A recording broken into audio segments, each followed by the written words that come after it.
Well, Lauren, again, I just want to say thank you so much for taking the time out of your day to come to this meeting and share your insights about talent management. And I'm sure many other things will come up in the course of the hour. But yeah, thank you for coming out. We have a few questions for you. We just kind of want this to be like low key, conversational. It's nothing serious. Yeah, let And me spill all the tea about the entertainment industry. absolutely. Yep. I'm glad we're on the same page. Perfect.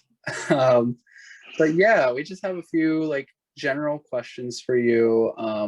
We'll start off with how your interest in the music industry started. So, like, were you always into it? Did it kind of fall into your lap? Like, what's the story? Yeah, so I started out as a violinist. I had always wanted to play the instrument. So, but I was really, really like deep into the classical side. Never wanted to play any pop music, never wanted to even play jazz, no nothing. And so I got involved with the Hartford String Orchestra and the Hartford Youth Orchestra, which is where I met Annelise. And when you're involved in kind of small town arts organizations and just the music community in general, you're usually the one putting together the concerts, running and selling tickets. You're kind of part of the management team. So I kind of figured that, like, as much as I love being the artist and I love playing on stage, I love being the one that puts the show on too. So that kind of got me thinking, and I loved concerts, and the idea of live sound really intrigued me. Just being that person at a sound booth at a concert. Every concert I went to in high school, I would go early and I'd go to the sound person and I'd ask them how they got their job. And every answer was different. And they were all super, super nice. And I'd always stand next to the booth and like watch what they were doing the entire concert. Poor Rams head, team in Baltimore. I was always harassing them. But so yeah, that was kind of my idea of like how I wanted to enter the industry was through live sound. I wanted nothing more than to just go on tour doing live sound and yeah, just that whole thing. And I also really had an interest in just management in general. Um, but I had literally zero experience or knowledge in the technical side of things. I was just a violin performer. So I went to Elon University in North Carolina, which has a program very similar to your guys's. Auditioned on the violin, had never even opened up GarageBand before. Like, I'm truly starting at square zero on that side. Luckily, they let me into their program. And when I got there, the guy who runs kind of the live sound and all the technical aspects of the university and the cultural department really took me in. I started working for him and I realized live sound was not my thing. Too stressful, not a fan of like when just the mic goes out in the middle of a song and you're like not for me. I don't need that stress in my life. And I really started getting into like the management side of things. And, in high school, I had managed a couple sports teams. I was always kind of on the management side without realizing it. And we have a what's it called? Record label at Elon, and I was involved with that. I was the VP of management there. But really, what got me into management for real was in between my sophomore and my junior year of college, I went out to Los Angeles. Um, my university did kind of like a study abroad program, but for like Study USA. So me and a ton of other music people, film people, dancers, people who wanted to work in the entertainment industry get, kind of shipped out to Los Angeles and your hand is held basically. You have internships, you take classes, they let you room together. It's really like a great introduction. And I interned with Monotone, who manages basically everyone you hear on alt radio. Vampire Weekend, Jack White, and everyone on his label, the Chicks, um, just really everyone on that side of things. And there were a boutique management company, and they were really, really great. And one thing that I didn't really appreciate while I was there was that most of the company was women. I think it was like a 50-50 split. And they were in really respected positions and weren't treated any differently, which is so, so rare in this industry. And really, it was just a great idea and a great time to just see what goes on. And you learn that it's just adult babysitting. It's adult babysitting and who you know, which that's the T. Another really great thing is that they kept paper files and paper contracts. So they had literal rooms and storage units full of contracts. And they told me, hey, like if you have downtime, you know the organizational system, you can go and pull contracts to look at whatever you want. So I looked at everything. I wanted to know how the money flows, just really everything. And that was a great experience, which then led to me coming out to LA again between my junior and senior year. And then, yeah, I graduated and moved out here. If that's a bit of, did I answer the question? I don't know. Yeah, that's an awesome intro. Yeah. That's such a cool story, like origin story from playing a violin, deciding live audio wasn't your thing. And then that program sounds really cool too, where they fly you out to LA. That sounds super valuable. I'm kind of jealous. I wish we had something like that here. Well, actually, you don't have to go to Elon to take part in the program. I don't know about this year because of the pandemic, but usually we have a couple people from other schools that'll join us. So you don't have to be part of, Elon University. If you want, I can send you the contact of the guy who runs it and the information. It's an incredible program, and they're super, super welcoming of people outside of Elon as well. So if it's something you're interested in or you think other people might be interested in, I can definitely send you the information. All right. Well, y'all heard Lauren. Jot that down because that sounds super awesome. And yeah, thank you for even offering to send us the contact. I wanted to ask a little more about what exactly you were doing at your first internship, like just day to day, kind of like a day in the life. What would that look like for you? Yeah, so at my management internship, I ran errands most of the day. And that's usually what you're doing at your internship, which I know sounds horrible, and it usually is. Um, but on the bright side, I really learned LA. I got to meet some really interesting people, picking up mics. And that was an interesting time because they said, hey, you need to go here and pick up a ton of equipment for Vampire Weekend at this warehouse, like out in Tarzana or something. And I get there and I'm looking at the mics and I'm like, this isn't right. Like, I need 4 of these DPAs and there's 2.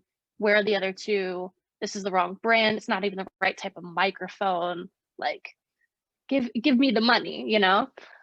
So they were really impressed that I just knew my types of mics and I could fix the situation. Lots of errands, lots of getting lunch every day, which is super common as well. Um, Lots of bookkeeping. So like every day, basically, I would look at basically these sheets we would get that would track every song any of our artists that ever put out, how much money they're making, the royalties, how they're doing, stuff like that. And it was so detailed that I could see on this day, 3 of the albums sold at this random Target in Illinois of Vampire Weekend. Like it was that kind of detailed. It was really interesting. I learned a lot about sync licensing. But yeah, honestly, it's just a lot of errands and cleaning up and getting lunch. But that's really important because it's mostly just being in the room and making those connections and having that line on your resume that says, I interned at XYZ and I didn't get fired and people didn't hate me. So it kind of shows that you can work with me. Right. Yeah. Showcasing the people skills is important in the industry for Yeah. sure. Yeah. Awesome. So how would you say it's been different from your internship where you're just kind of running errands all the time to where you're at now in your position at Ray Hughes? So I don't run many errands because we work from home, which I'm eternally grateful for. I don't have to answer phones for that reason as well, which count my lucky stars every day because answering phones gave me severe anxiety at my last job. um, but yeah, it's a lot of bookkeeping, lots of setting meetings, and honestly, it's just keeping track of everything and staying organized. A lot of times you go into these internships and they don't have these organizational systems, and I've always been the one to kind of create those, and you're just keeping track of everything, doing stuff like working with Adobe Suite and making social content, and really kind of just doing anything you can to help out. Um, right now I get a little bit more of an input, when someone asks on my opinion of, hey, what do you think about this opportunity for Jacques Slade, who's one of our clients? I think, don't think it's enough money, and the opportunity really wouldn't do anything for his career, stuff like that. But I will say, from intern to assistant, it doesn't look too different, except for the fact that when you're an assistant, you work for the company, longer than like a 6 to 12 week period. You're trusted with a bit more information. You get to do more of like the NDA kind of stuff, but that's just natural. Yeah, totally. Yeah, definitely a lot more responsibility, and they trust you a little more, like you said. But yeah, honestly, if you do the right things at your internship and you prepare yourself enough in college, your internships and your first couple positions shouldn't look too different. Yeah, I was actually going to ask you if you like had any advice on like students that are in internships now, and like what we can do to kind of set ourselves apart, and I don't know, like how can we make the most out of our internships, not only for ourselves, but like for the people we're working for, if that makes sense. Yeah, so number one thing is always be willing to ask for feedback. Like, hey, what could I be doing? What do you want to see improved? That's a big thing. A lot of times we're too afraid to do that. So when, our advisors are asked for feedback, they're super impressed. Um, always just be ready to do whatever is needed. And, like a big thing is just clean. If you're not doing anything, start cleaning the office, start cleaning the studio. That is a huge, huge, if you're able to kind of work on your own and be a self-starter and just start doing things that need to be done, that is going to make you look absolutely incredible. And I would say the other really important thing is to maintain your relationships from your internships, because when you graduate, a lot of companies just say, hey, remember that intern so and so, let's call them for this opening, and a lot of my friends have gotten jobs like that. And if not, you can always use them as a reference, so that when you apply to internships the next summer, or once you graduate, you can say, hey, so and so at this studio is my recommendation, and they'll be able to speak as to what you were as an intern. And yeah, I would say just relationships and being a self-starter. Yeah, I like what you said about maintaining the relationship. That's something I think a lot of us probably don't think about.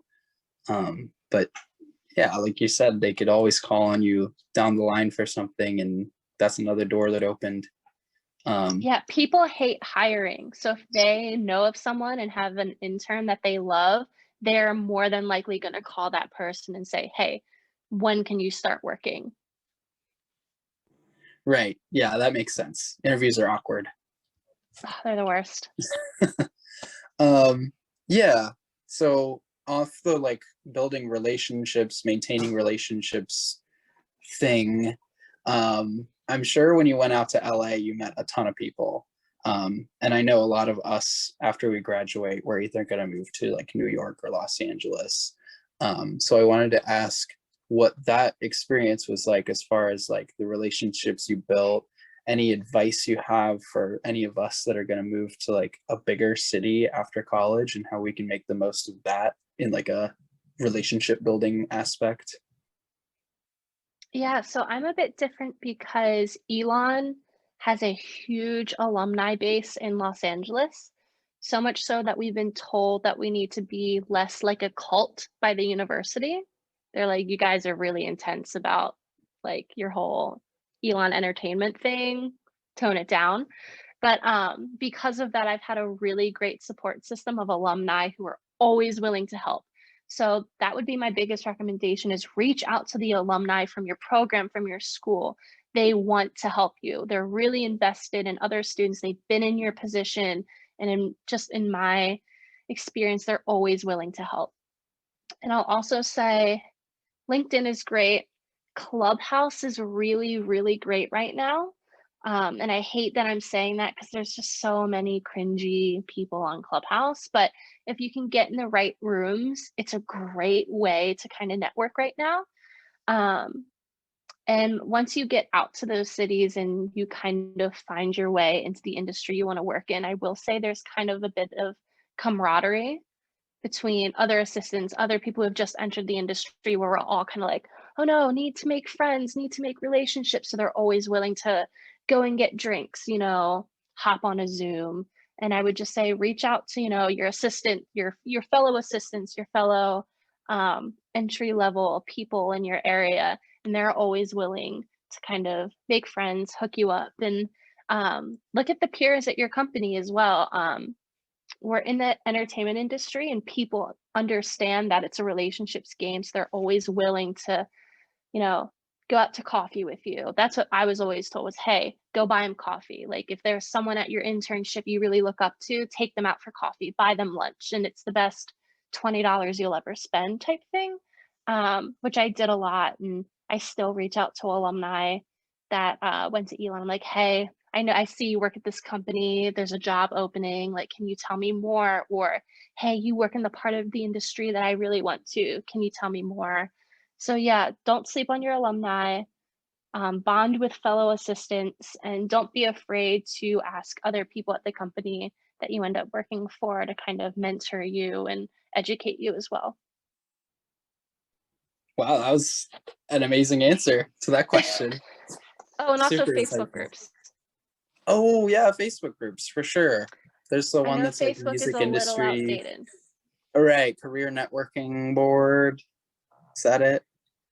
Yep. Yeah, that's Don't like a sleep big on 'em. one. Uh-huh. And I've always been a big proponent also of LinkedIn and just messaging anyone and everyone on there because 90% of the time people do actually want to talk to you.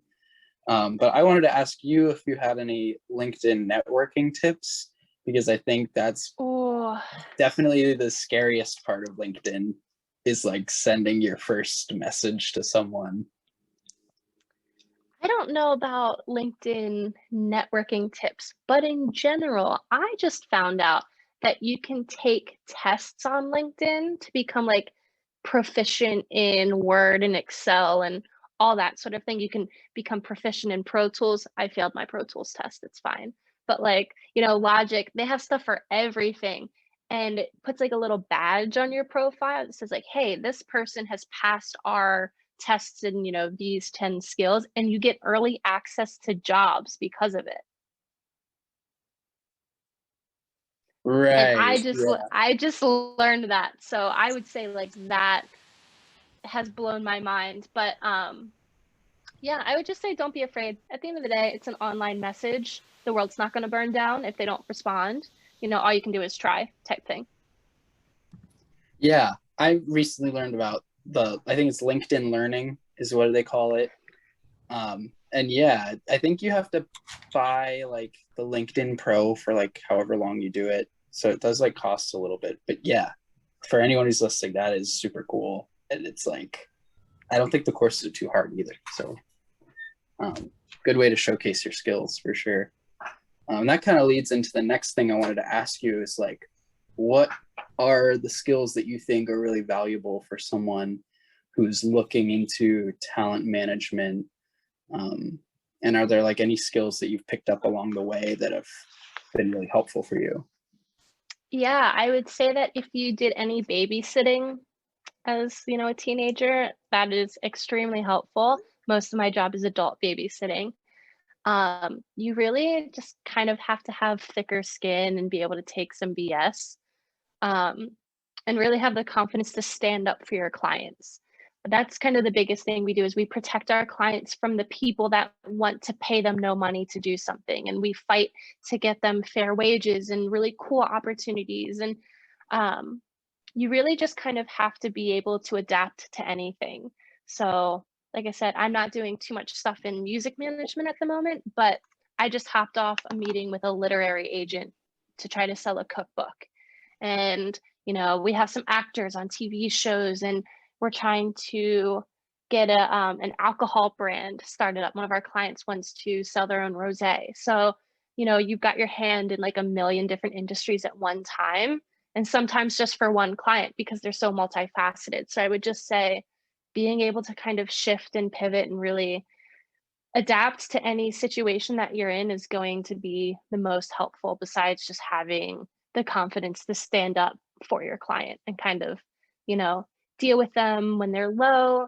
A lot of times we have to kind of coach them through something. Like, for instance, one of our clients had a call back with Marvel and it didn't go well at all. The casting director was like, just typical Hollywood guy, super mean, super demeaning, like acted like it wasn't worth his time of day. And it was really discouraging to our client. And this client is super, super talented. So we basically had to tell her, like, look, this is just because he has a huge head at Marvel. Look at all these really amazing auditions that you have right now. Like, we know you are super talented. Don't let this one kind of get you down. So yeah, I would just kind of say it's a lot of pep talks and lots of adapting. Solid. Yeah, definitely. I can see that for sure. And actually, it's funny you say that it's like adult babysitting, because our one professor here, Dane Estes, he's like always saying, because he used to do artist management back in the day, and he's like, yeah, it's a lot of babysitting, and we all kind of chuckle at it, but he's not lying. It is adult babysitting and dealing with agents, which is my second least favorite thing in the world to do. But, my day to day is texting our clients, hey, why haven't you posted this thing you were supposed to post today? They're paying you 50K to do this. It needs to go live when you said it'd go live. Hey, why aren't you on the Zoom right now? Hey, I need these materials. It's really just staying on them, being like, hey, don't forget you have XYZ tomorrow. Where's this? Where are you with this project? It's just adult babysitting. I wish I had a cooler answer. No, I mean, it's the honest answer. It's true. Um, what was I gonna say? Yeah, so I know that Ray Hughes management is not really like a music management thing. It's more of like film and TV, right? Yeah, so right now, um, we have about 20 to 25 clients, and half of our clients are in the traditional film television space. We have an actor on Superman and Lois on the CW, a couple really cool movies in the works, stuff like that. And then the other half of our roster is what we call digitally native based talent, because I hate the word influencer. It's so stupid. And within that, we have chefs, we have a race car driver, we have an Olympic figure skater, we have um, someone who's in the sneaker space, and he's like the biggest person in sneakers right now. We kind of do everything. And what's really cool about our clients is they're all really multifaceted. So a lot of our digital creators, they have TV shows, they have shows at Snapchat, they're hosting Netflix shows, and they're doing live events, and they're in the podcasting space. So, it's not just, hey, I saw you posted this TikTok today. That's cool. They're really multifaceted, and some of them even do both the digital thing and the acting thing. We have a lot of clients that do that. So yeah, that's kind of my answer. It's really gray because our clients are so great and are everywhere over the industry. But yeah. Yeah, they kind of do a little bit of everything, which is super cool. Um, yeah, I know you mentioned earlier you hate dealing with agents. And I think sometimes it can get a little blurry as to like the difference between management and then agents on the other side. So like, how would you say your work with a management company is different from the work people might do at an agency?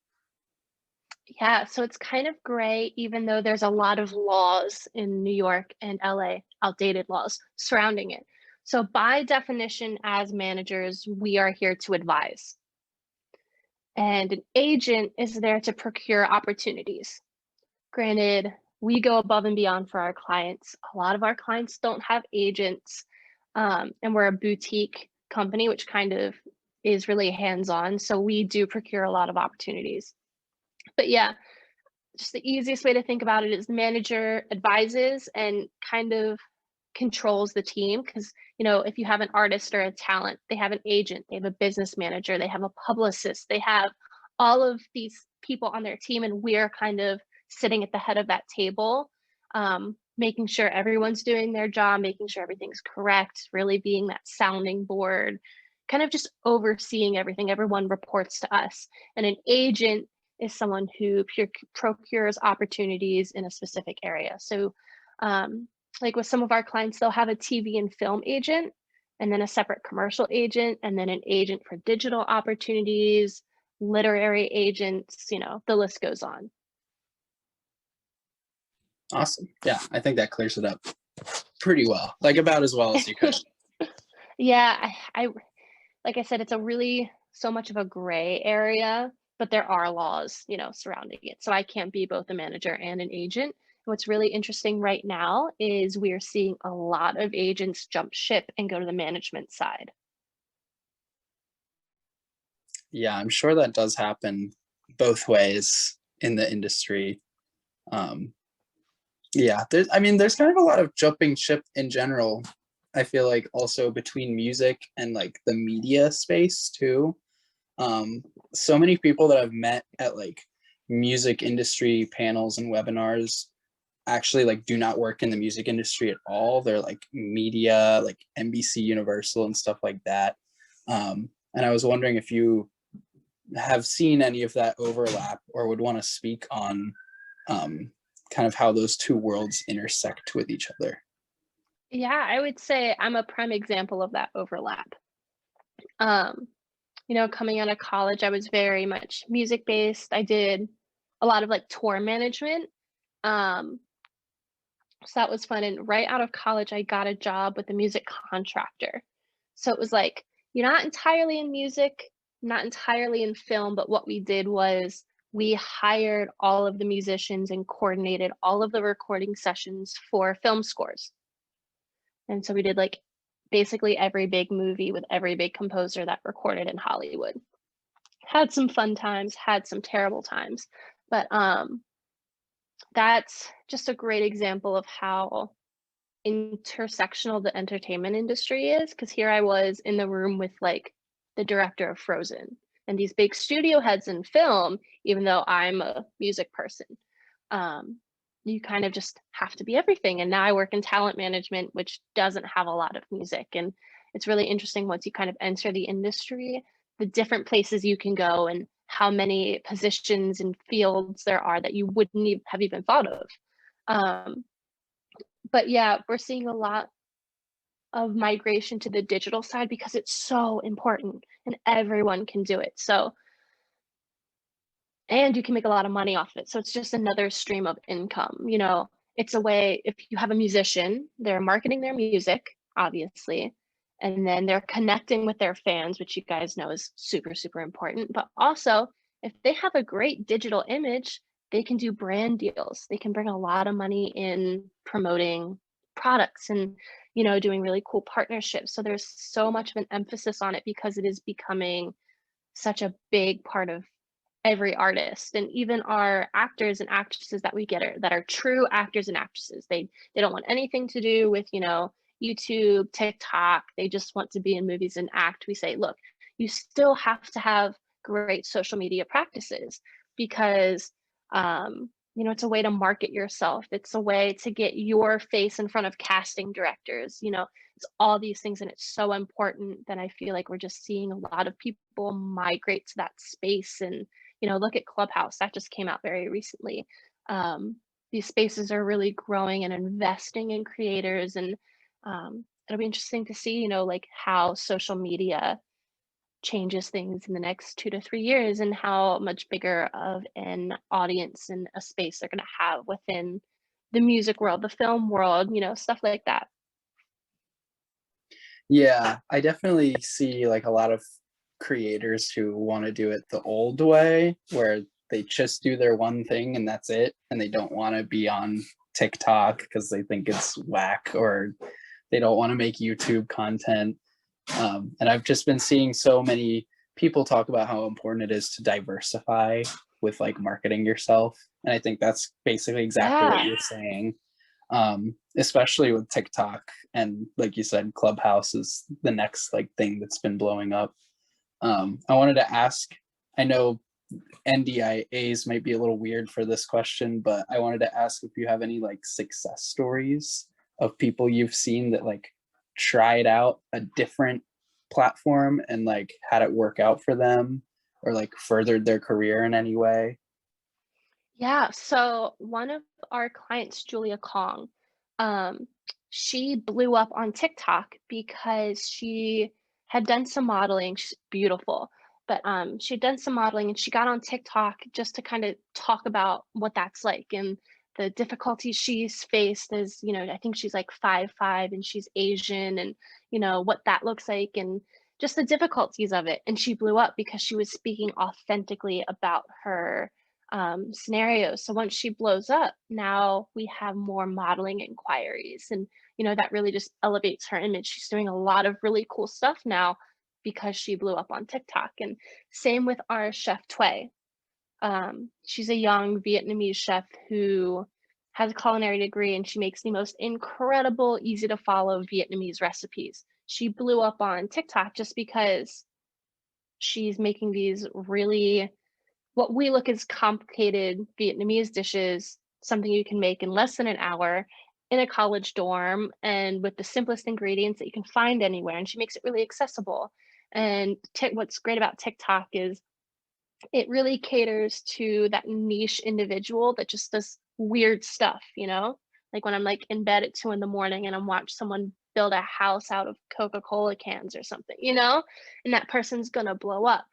Um, but yeah, we've seen a lot of people gain a lot of traction on TikTok, and um, what's interesting is that you see, unless you're really careful about things and you're really calculated, TikTok or Instagram doesn't convert well to other platforms. So if you blow up on Instagram and you say, "Hey, I want to be a YouTuber now," not many people are going to jump ship from your Instagram account and go follow your YouTube page. It's really hard.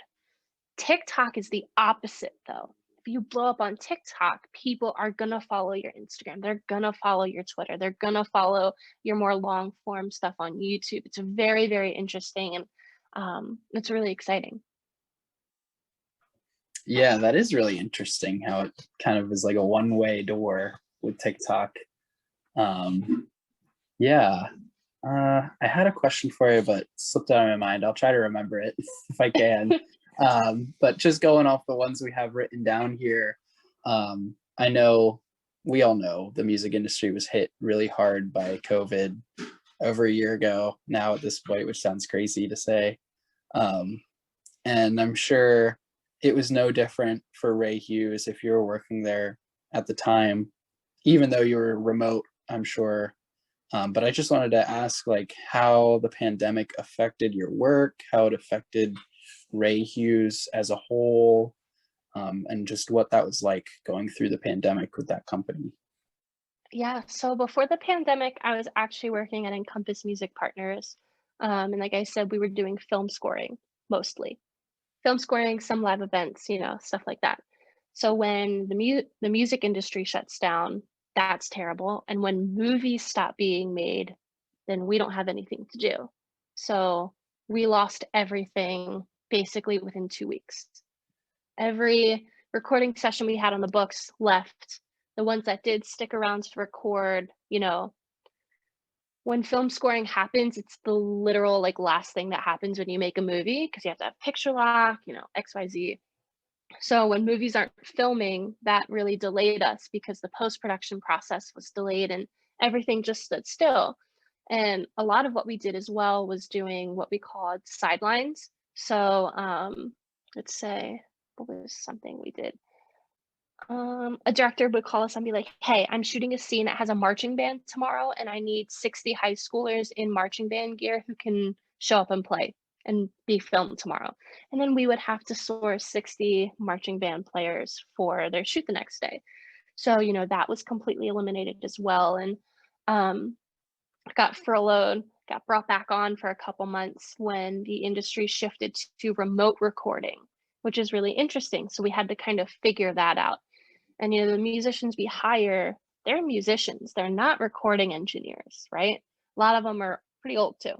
Like, they're not going to have the best equipment. They're not going to know how to mic up a violin, XYZ. So the ones that did were kind of still able to work, and we were recording entire scores, remotely. Like, for instance, Tenet, we did that, and the last couple sessions we did for Tenet were completely remote, which is wild. And, it'll be interesting to see if that goes away. But ultimately left that job, for other reasons, and I got my start at Hughes in June. But yeah, because so obviously their actors and actresses had taken a hit. Their digital clients had taken a hit as well because brands weren't spending money. They didn't know what was going to happen, in the next 3, 6, 12 months or whatever. So brands stopped spending money. Brand deals went down a lot. And then obviously all of our clients that were filming as hosts or actors, actresses, stuff like that, they took a hit. So we were able to stay afloat because we do have these digital clients who, shoot in their bedrooms or shoot in their at-home studios. But yeah, it was, I think, we lost about 60% of our income. Well, that's a big hit. Wow. It is. But you're still floating. You're still here. We're still floating, and our team is growing. So what can I say? Yeah, I'm so glad to hear that y'all have made it through. It seems like we're kind of on our way out of the pandemic. At least I'm hoping we are. So Yeah, I'm really for happy. sure. I'm really happy the company made it through, because a lot of companies didn't. Yeah, most of my friends were furloughed. Yeah. I know very few people that kept their jobs. Yeah, it was looking rough for a while there. But Very. keeping our spirits up. We're gonna get through this. I'm hoping everyone who got furloughed gets their job back, or at least most of them do. I remembered what I wanted to ask you before this previous question. So you were describing a couple of your clients. I noticed they were both Asian women, which couldn't be more appropriate. Love to see Asian representation, women representation. And I just wanted to ask, like, is your pool of clients fairly diverse at Yeah. Hughes? Yeah, is that something you kind of strive to have, a diverse client pool? Definitely. And that's all thanks to Ray, to be honest. I make fun of him because I tell him he's not bad for a white guy. Um, but he really seeks out talent that isn't just Instagram famous because they look like a model. They have stories to tell, and they have unique voices as well, which, just generally leads us to a very diverse client pool.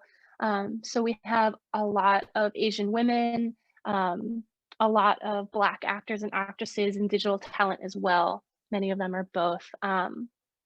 Yeah, it was actually funny because we were talking about this the other day. It wasn't something we specifically sought out to do, but we created this incredibly diverse roster just from seeking out people with these really unique voices and really cool stories to tell.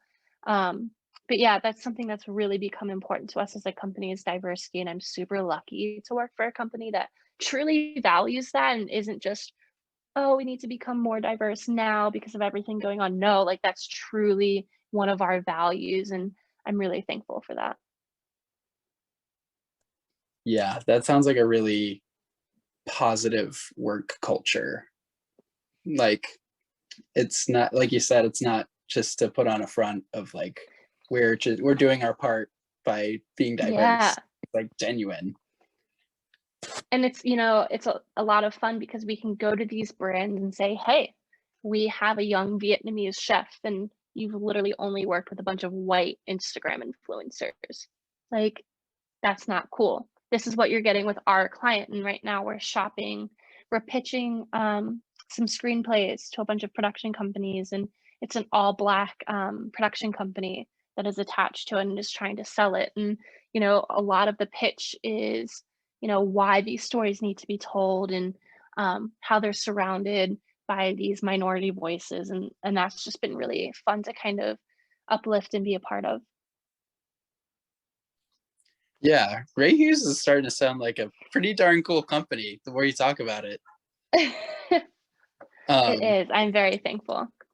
yeah, totally. And you work there remotely, correct? Yeah, so I'm in Los Angeles. I meet up with my boss and my coworker like you know, once a week or so. We all grab lunch or, do the most random of things. But yeah, I'm remote. And what's interesting is we gave up our lease to our office, so I'm remote forever. Alrighty then. Yeah. Yep. Sounds about right. No office. But yeah, I'm assuming once things start picking up, then I'm gonna have to go on set and, go to photo shoots, and you're kind of everywhere. Your office Mhm. is whatever lot you're on that day, or whatever photo shoot, or whatever you're on that day. But yeah, no formal office. Right. And it's the way it sounds, it's not really much of an office job, anyways. I mean, you said you're kind of wherever the set is, that's where you're working that day. So, Yeah. yeah, it makes sense for remote work to kind of work out naturally for that. Is most of like, were you remote before the office closed, or were you going there? So what's weird is I came on, like in June, so we were pretty into the pandemic, and I was actually worked in Maryland for a while. I stayed in Maryland from Thanksgiving through Christmas, and I worked West Coast hours, which was not fun. Taking calls at like 1 in the morning. But yeah, it was weird joining a company being remote. But I will say my experience with my last company, we did have an office. So we had our office in Calabasas, but a lot of times after, my regular work hours, I was driving into Hollywood to go to some recording session, or I was on a lot, or I was on set and God knows where, with sidelining musicians. So if you're lucky, you're kind of all over. Yeah, yeah, it sounds exciting, honestly. Getting to go different places for work. You're not just driving to the same building day in, day out. There's variety in the workday. Very exciting, but very terrifying because I can recall the first time I ever went on the Warner Brothers lot and I didn't get lost. I was like, I am an Angelino. Like, I live in Los Angeles, I work in Los Angeles. Like, I feel like I've made it. I didn't get lost on the Warner Brothers lot. That being said, like a week before that happens, we were at the scoring stage and the session ran late. It's like 2 in the morning. And so obviously nobody else is on the lot. Like it's 2 in the morning. No one's filming, everyone's gone home. And I get in my car and I go to leave at the gate I came in, and it's closed. There's no one there. And obviously there's like 5 or 6 gates to get into the Warner Brothers lot because it's huge. And I'm just driving around the lot. There's not another soul. I can't find anyone to help me find how to get out. I'm like driving through active film sets and I'm like, someone please help me. Like, not even a security guard is like around that I can flag down. And yeah, that was not a fun night, I will say. That sounds terrifying. It It sounds was. like an actual horror movie. Yeah. Oh yeah. Yeah. Well, that kind of leads into the next thing I wanted to ask. It's like, clearly that's not a fun story. There are a lot of fun stories in any career, but there are also, you know, not so great times. And I just wanted to ask if there were any like moments. I mean, obviously the answer is yes to this, but like any moments of weakness or like self-doubt, like imposter syndrome, and like An how entire you year at my last job was exactly that. Like every horror story you've ever heard about working in the entertainment industry, that happened to me during that year. Um, so much so that like my mom flew me home back to Bel Air and was like, you like a come to Jesus moment of like, go see your friends. Like, you need to get out of LA before it literally kills you. Cause I was that, upset and just that much in a toxic environment. And you're kind of always made to feel like you can't do the thing, you're terrible at your job. And then, every once in a while there would be a moment where, outside of my office, a producer or a casting director would say, "Hey, thank you for being on set today. Like, you were absolutely incredible. Thank you for getting us these musicians." Or you feel like really good at your job and like you've made it. And a lot of times that was not my office because I had a very toxic office environment and I'd be like out in the field by myself away from them. And I would get really good feedback from, these really important people. And then I was like, okay, maybe my boss is just kind of psychotic and I'm not a terrible person and I can actually do my job. And yeah, I would say, yeah, just a whole year of feeling terrible, like I can't do anything. Trying to think if there's any like very specific instances.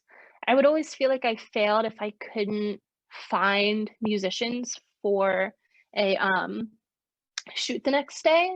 They could be like, we exhausted all of our resources and like literally we could only find 10 flute players that match your physical description of what you need. At the end of the day, they're like, "Oh my gosh, you found 10? We had 0 an hour ago." Like, and that's great. Um, yeah, people can adapt though, and mistakes are mistakes, and it was mostly just a really toxic environment. Yeah. Yeah, that sounds not great. Do you wish that you had gotten out earlier, or did you like stick it out for any reason? Like, what was the transition So, from there to Ray Hughes? yeah, so I started working over the summer after I graduated. By January, I was looking for a new job. And then the pandemic hit and I got furloughed and I was kind of upset about it, obviously. Um, but I was like, look, this is a clean break from this really toxic company. Now I can find another position. And so I was applying, just like 90% of the industry who had gotten furloughed. So long, I'd gone home to Maryland to kind of stick it out because LA was a mess. And I was applying, and my boss called me 1 in the morning again, and he said, "Hey, we got a grant. I can bring you back on, and you can stay and work in Maryland." And I said, "Cool." 2 weeks later, I got the job offer from Ray, and I told my boss, and I was like, "Look, I love the industry that I'm in. Like, I love music contracting, but I have another offer.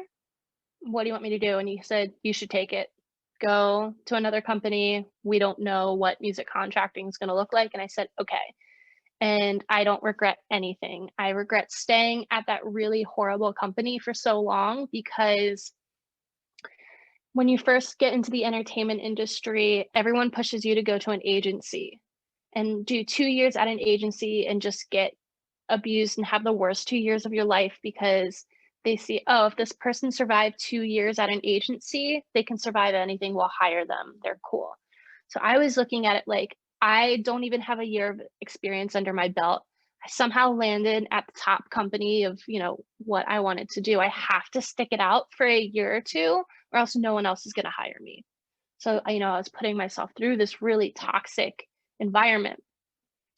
Um, and then once I switched over and I got this job with Ray, it's like the heavens sang, and I was like, "Oh my gosh, this is, what work is supposed to be like." It's still really intense, really high paced 'cause it's entertainment, but I don't regret, jumping ship at all, even though it was a complete like 180 in terms of career wise.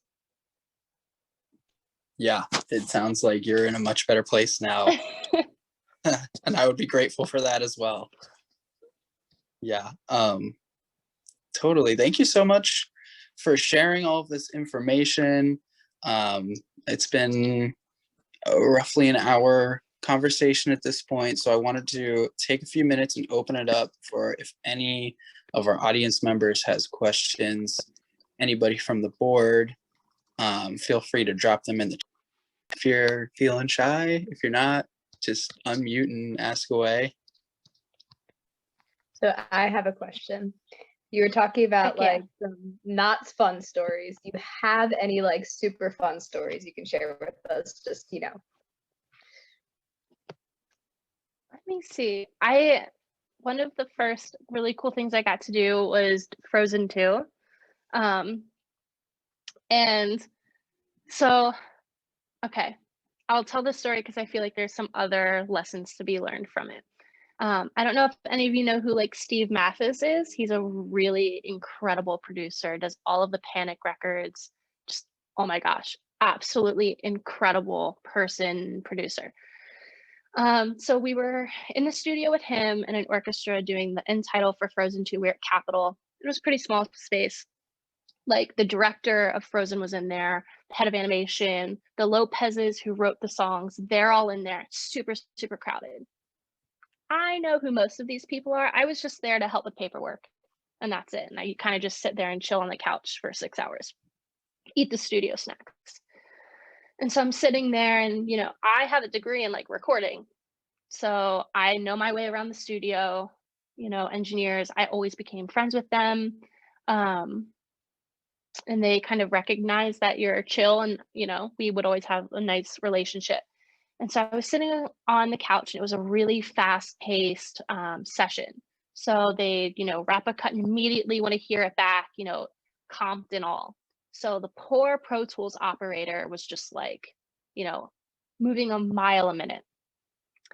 And it was just Pro Tools operator and an engineer, and then like 20 to 30 big studio execs that were kind of running the session the way they run the session.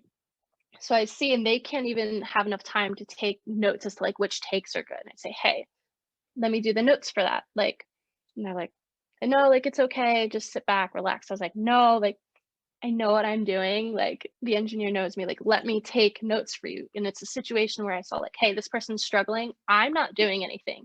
Why don't I make myself useful? So I became friends with the Pro Tools operator, and I am, you know, he's telling me what to write and I'm writing it down on a piece of paper. That's all fun and games. And my boss was kind of impressed. Everyone was impressed, like, oh, you would just, you know, start doing that. I'm like, yeah, I see like a fellow engineer like drowning in all this work. Like I can at least take some notes rather than just sitting on a couch.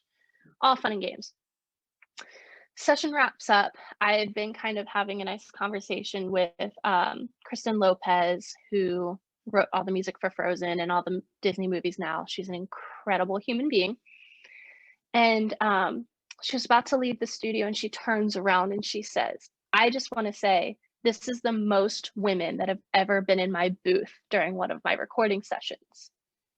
And I look and I'm like, it's just me, you, and the producer's assistant, who is also a woman. She was also very nice. And we were like, that's 3 of us. And there were like 20 men in here. And you're saying this is the most. She's like, yeah, like obviously, you know, when I work with Encompass, you guys have like a pretty 50 split musician wise, but in the booth, like I've never had more than just like one woman, and that woman was me. So that was a really, really fun moment. And then she goes into saying how she thinks women hear mixes differently, X, Y, Z. And I'm just like, no, she's right. Like our ears are literally built differently. Dropped a bunch of stupid science facts on everyone. And everyone's just like, who's this girl? Like, why do you know that?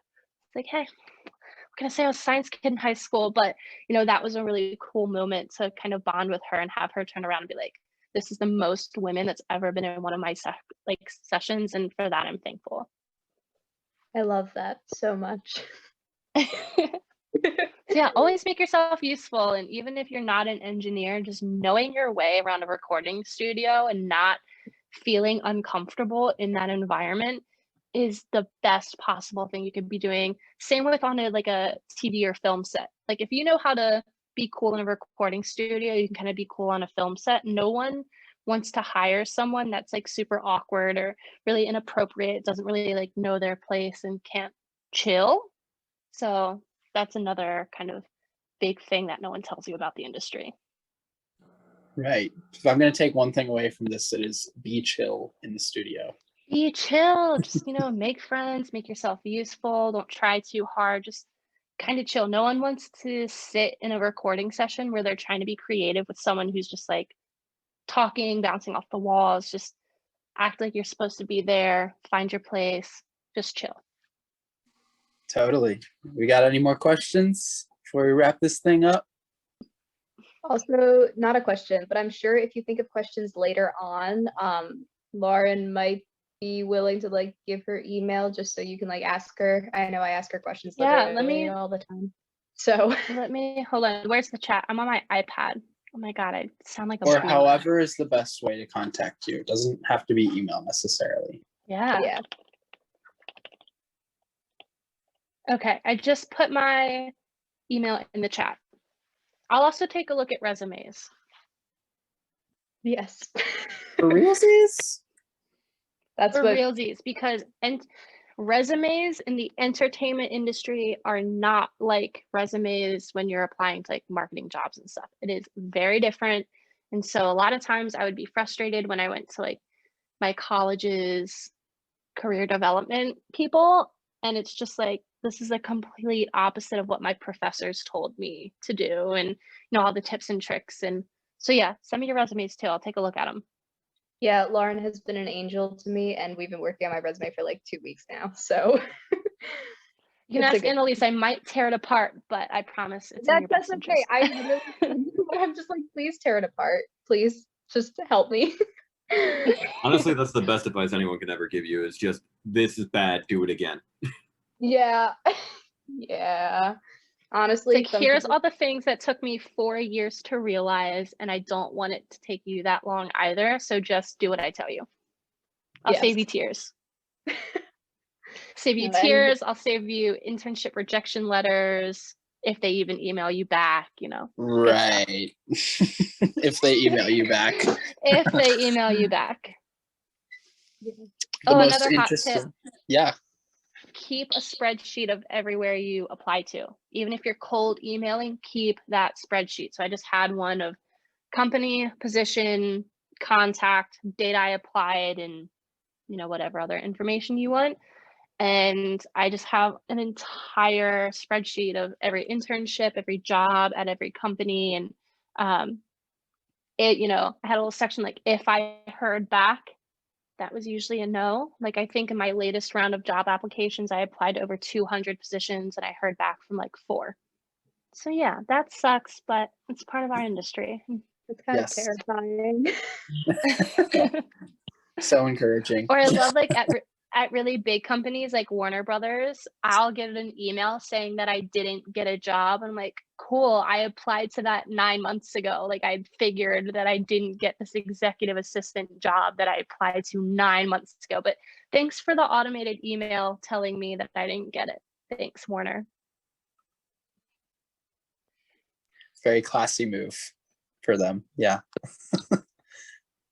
Anybody else got a burning question? Oh yeah, I just have a quick question. You were talking about that LA internship, and I was just wondering what that actually was. Sorry, repeat that. An internship I had in LA or not in LA? At the beginning of the this meeting, you mentioned something about through was it Elon? That. Oh yeah. Yeah. So it was a program. So basically like a study abroad program, but we called it Study USA. And I took a class, like a film scoring class, and then I had my internship. And, you know, it was all for college credit. That internship was with Monotone Inc. They're super, super great. Manage like everyone on alt rock radio. And then the second summer I was out there, I was with this company called The Famous Company. They were a mess. They're not even operating in the US anymore. Mess. But got the name on my resume, got a connection, and got the internship credit, and that's all I can say. But I will say also, so like, as important as it is to, you know, be in LA or New York or wherever that is, what got me my jobs was the stuff I did on campus.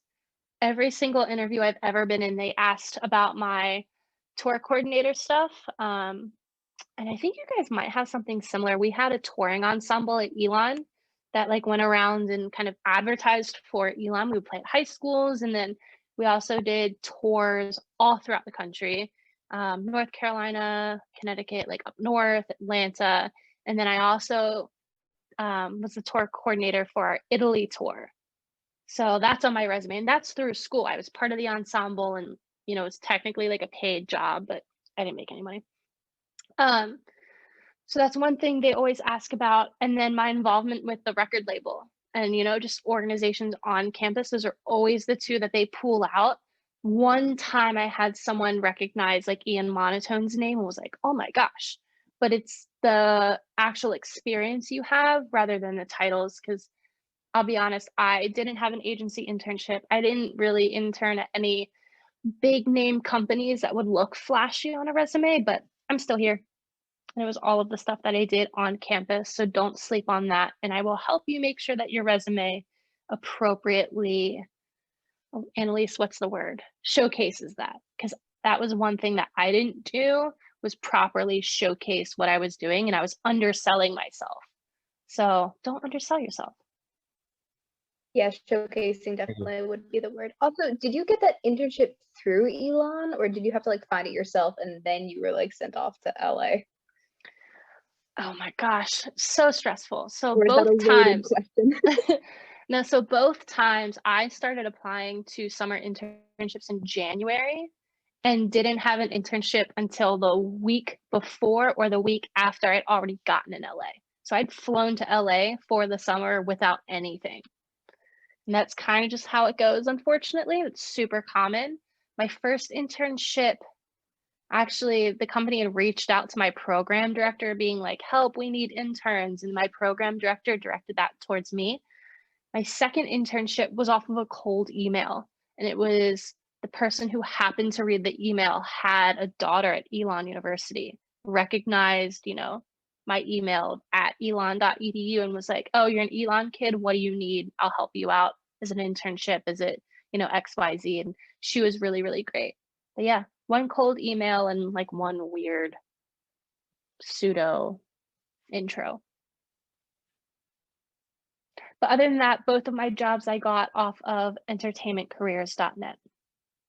Which I've also discovered has a lot of internships because you sent me to that website and there are a lot of internships. So yeah, and I will say it is 1000% worth it to pay for the membership if you can. I think it's like $10 a month on the lowest tier, because basically, unfortunately, now if you don't apply to a job within the first 24 to 48 hours that it's posted, your resume is too buried. You want to be the first one that applies to get your resume in front of someone's eyes.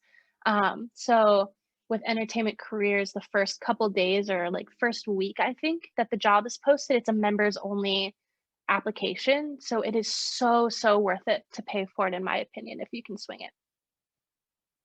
It's super affordable, unlike LinkedIn. That's a pro tip right there. I hadn't heard of them until now.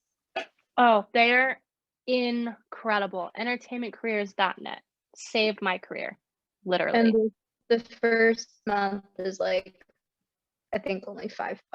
So Michael's writing it down in your notes, so we have Yeah. it. Oh, my one hand here. Yeah. Does anybody else have any questions for Lauren before we wrap up here? We have our contacts in case you think of something afterwards. So Yes, please do not hesitate to reach out. anybody else? I don't want to cut anyone out.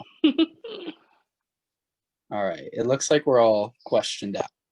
So I'm just gonna ask this very last one we have. Again, thank you so much for coming. It's been a pleasure hearing your stories and hearing how your career has unfolded. You've shared so many cool stories and advice with us, and I just wanted to ask if there's any final piece of advice that you would give to us college music industry kids about to enter the industry. What would it be? It's kind of bleak, but I would just say my first year in LA, I cried every day, and I'm still here. Like, yeah, and it's not just like, oh, had a bad day. No, I was like having breakdowns on my way home from work. Like I would walk into my apartment and my roommates would already have the bottle of wine open. Like it was that bad. I'm still here. The moment you think like I'm not going to make it in this industry, is just false. Some of the best advice I've been given about entertainment in general is just when you see someone not succeed, it's just because they didn't try long enough. Like they just left the industry before they really got, their feet under them and really got their cool opportunities. So anyone can be successful. You don't have to go to USC to succeed. I went to a tiny liberal arts school and I'm here. You'll be fine. I promise you. Just got to know where to look. Really reassuring.